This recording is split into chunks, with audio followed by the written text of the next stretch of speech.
Everyone. My name is Evelyn Prim. I'm the Communications Coordinator for the City of Montpelier, and I am here today with Mike Miller, the Director of the Planning and Community Development Department. And Mike is going to run through the proposed FY25 budget for the Planning Department. And so we'll share our screen so you can see the slides, and then we'll get going. All right, take it away, Mike.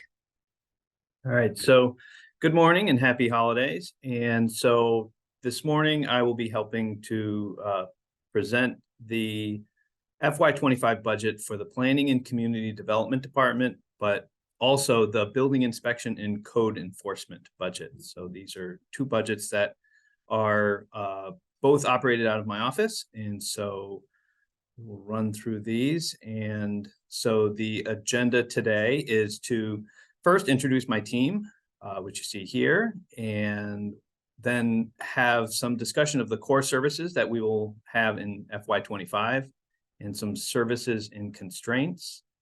Then we'll go through the budget, and then what are some challenges and opportunities that this will present for next year, and then how this interacts with our community and strategic plan contributions. And then Evelyn will go over what's next in the process.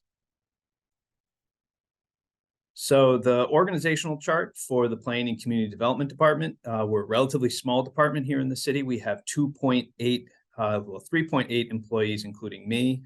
And so we've got the Community Development Specialist, Josh Jerome, he's full-time. And Meredith Crandall is our zoning administrator, and she is 0.8 full-time equivalents. So she works Monday through Thursday. And then we have a planning and zoning assistant, Audra Brown.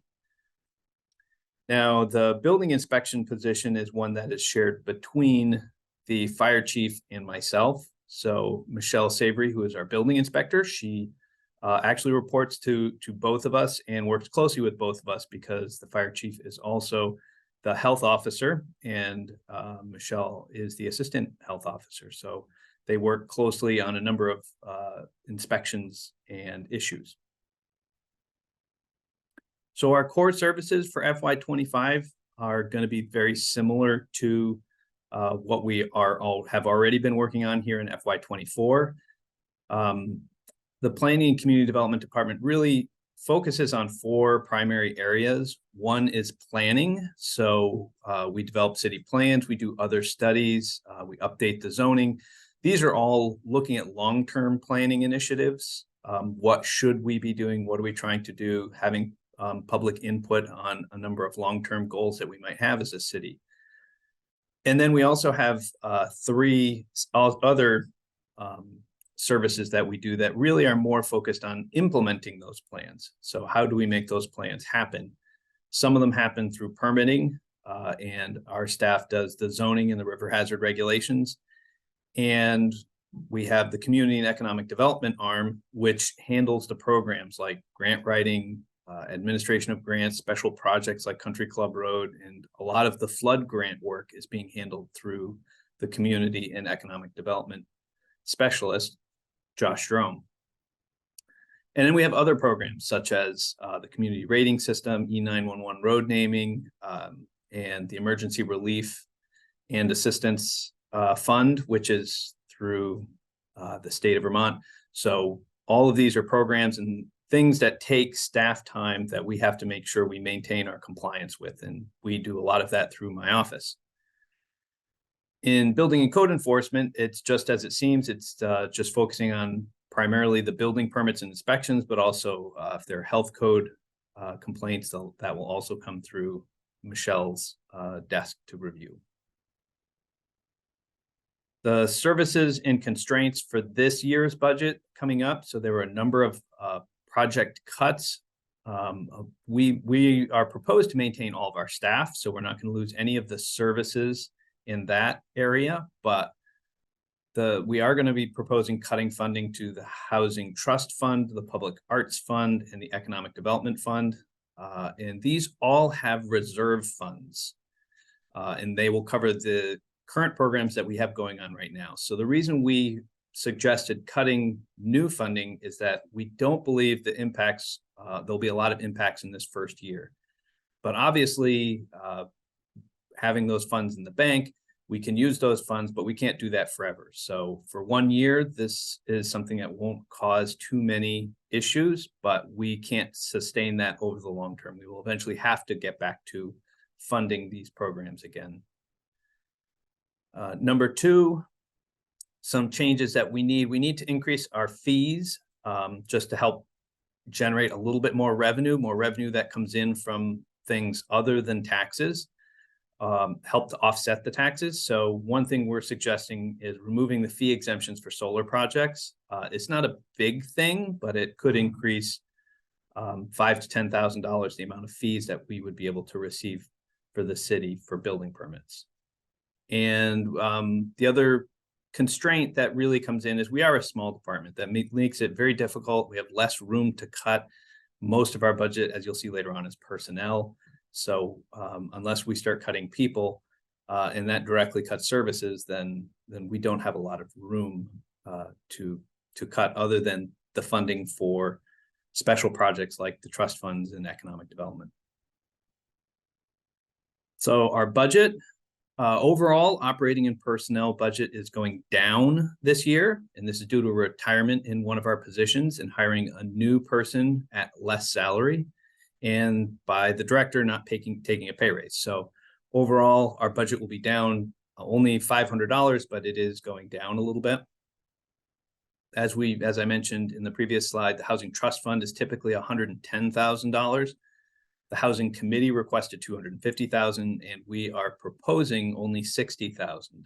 So there will be some money going into the Housing Trust Fund, but the Housing Trust Fund currently has in excess of $200,000 in reserves. So we think we will be fine in that for the coming year.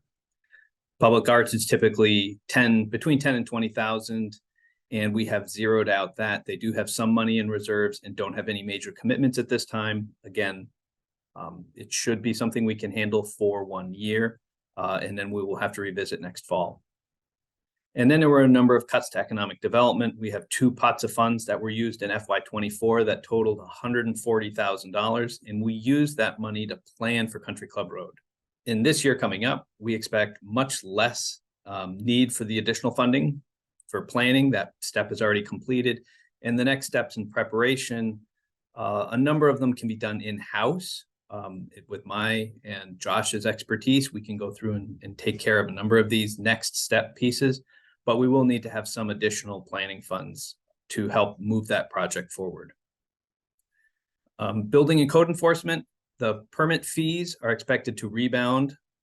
Plus, we have a proposal to remove the fee for solar panels, which I mentioned, and this results in revenues exceeding expenses. This is one of the few departments in the city where they actually take care of themselves. They fund themselves.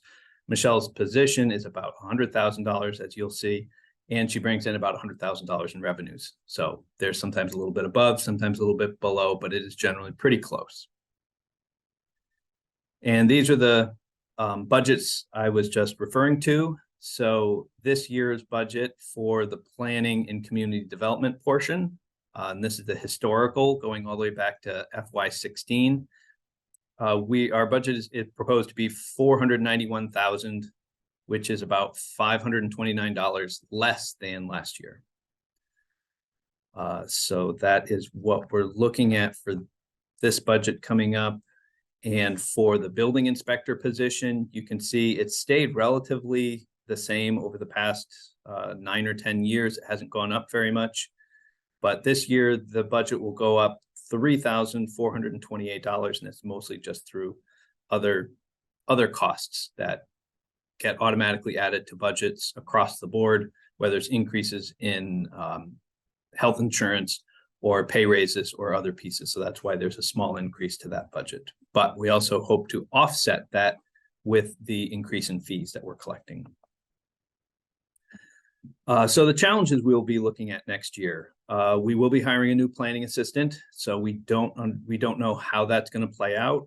Sometimes you get somebody with a lot of experience. Sometimes you get somebody who's brand new, and that's always a challenge to get them up to speed. Audra has been here for 17 years and she's retiring, and she leaves with a lot of institutional knowledge. And so we've got a lot of training. There's a lot of moving parts to that position. So we really will have to be working hard to get that position back up to speed. As I mentioned, using reserve funds means less opportunities to react to opportunities. We just have to take each case as it comes forward, and we'll see what opportunities present themselves in the next year and figure out how to address them. The challenges also this budget limits our ability to fully prepare for the Country Club Road project. Previously, we had 100,000, 140,000 to be able to apply to that project to keep it moving forward. We have removed all those funds, so we're going to still move it forward using staff time, but it does limit our ability to very quickly act on advancing that project. But we are still hoping to keep it on track.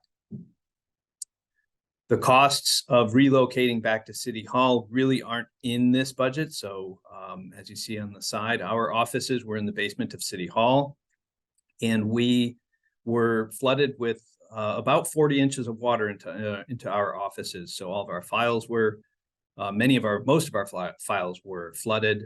Our desks, everything was destroyed. We lost all of our desks, computers, chairs, everything. So we had a lot of recovery to do ourselves from the flood. And we were moved out to the senior center and then to the police station where we are now. And eventually next year, whether it's FY25 or FY26, we will have to be moving back. And the costs of relocating back, getting desks, chairs, all the pieces that you need to have an office, that's going to come back as a cost. And that isn't in this budget. So that'll be a challenge. And we eventually need to digitize files. So all the files you see here that were soaked, they were all dried. But we now are operating a system where we have a paperless office. So all of the files are digitized. We don't have any files, any paper files going forward, but we do have all those historical files that do need to be scanned and sorted and put into the digital files. And we have a digital system to do that, but it will take a lot of time. And we have not put any time into this budget to be able to address the needs of scanning all of those files. So what opportunities do we have coming up? We have some, obviously, we've proposed to increase some fees a little bit. We've maintained our operating costs. So non-personnel costs have all been maintained, level funded. And we still have a small amount of money for grant matches. That's $6,000. So if we have grants that are available, we will have some money in order to match them. So we do have some opportunities out there to take advantage of. So how does the Planning and Community Development Department fit into the overall community and strategic plan? One of the city goals, and it's been a goal for a long time, is to create more housing. And our entire department, both departments, work on this every day, issuing permits promptly, guiding people through the process, actively partnering with developers, and obviously with the Country Club Road project. These are all opportunities that we have and projects we have, strategies we have to help create more housing. We're also working to improve community prosperity. Josh's position is the Community and Economic Development Specialist. So with the Montpelier Development Corp no longer existing, those responsibilities and tasks that they were handling were shifted to Josh when he was hired, because he has that experience and he brought that experience with him from his previous jobs that he had. So he's doing a great job in working with businesses and helping to bring in new businesses and find locations for businesses to kind of grow into. And the last of our place where we really overlap is the rebuild and plan for resiliency. So again, the Community and Economic Development Specialist is our primary person in City Hall who is applying for FEMA funding to do things like elevate Dog River Road that will help to protect our wastewater treatment plant. We also need to complete the effluent bypass project, which has been ongoing for a number of years, and that will help with ice melting. And there are a number of projects, whether they're for the city or for city residents. He's exploring a number of these grants to help bring money to the city. So those are some of the key places that my department works to overlap with the strategic plan. And if you have any questions on my budget, please contact me. Always available. The best way to get in touch with me is by email at mmiller@montpelier-vt.org. Or again, my office is now over in the police station in the community room, and that's where you can find all of my staff. And I'll give it back to Evelyn. Great, thanks, Mike. So also on the screen here, just a reminder that we have 2 public hearings on the budget coming up on January 10th and 24th. All that information on where to attend is on our website in the Agenda Center.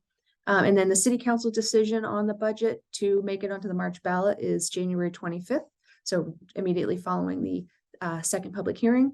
And then town meeting day is when the community gets to vote on the eventual proposed budget. And that is March 5th. So thanks again for watching. Please check out all the other videos in the playlist to see the other departments' budgets. All right, thanks again, Mike. Thanks.